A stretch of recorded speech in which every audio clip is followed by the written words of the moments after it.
మళ్ళీ దగ్గరికి వాళ్ళ అత్తయ్య వచ్చి ఊరంతా గాలించాం. నా కొడుకు ఎక్కడా కనిపించలేదు. నా కొడుకు కనిపించకపోవడానికి కారణం నువ్వే మళ్ళీ అని చెప్పేసి అయితే అంటూ ఉంటుంది.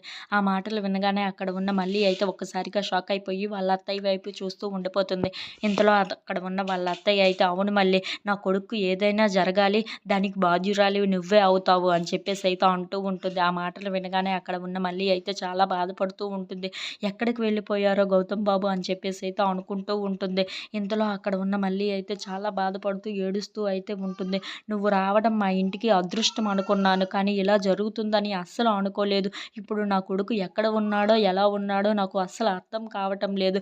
అయినా నువ్వు ఇలా ఎలా చేసావే, నీకు ఇదే ఆఖరి బిడ్డ అని తెలిసినా సరే నువ్వు ఆ మాలినికి ఇవ్వాలని బయలుదేరావు. నా కొడుక్కి ఇష్టం లేదన్నా సరే నువ్వు ఆ మాలినికి ఇవ్వడానికి వెళ్తున్నావు. నీకు ఎంత ఇది, అయినా నా కొడుకు ఇప్పుడు నాకు కనిపించకపోతే దానికి బాధ్యురాలివి నువ్వే అవుతావు మళ్ళీ అని చెప్పేసి అయితే వాళ్ళ కోడల్ని తిడుతూ ఉంటుంది. ఆ మాటలు వినగానే అక్కడ ఉన్న మళ్ళీ అయితే చాలా బాధపడుతూ ఉంటుంది. అయినా ఎక్కడికి వెళ్ళిపోయారో ఏమైపోయారో అని చెప్పేసి అయితే చాలా బాధపడుతూ ఏడుస్తూ అయితే ఉంటుంది. ఇంతలో అక్కడ ఉన్న వాళ్ళ అమ్మ కూడా అయితే చాలా బాధపడుతూ ఉంటుంది. వాడు ఎక్కడ ఉన్నాడో ఎలా ఉన్నాడో లేదో నాకు అర్థం కావటం లేదు అని చెప్పేసి అయితే చాలా ఏడుస్తూ ఉంటారు. ఇంతలో అక్కడ ఉన్న మళ్ళీ అయితే గౌతమ్ని తలుచుకుంటూ చాలా బాధపడుతూ అయితే అక్కడ ఉంటుంది. If you like this video please like, share and subscribe.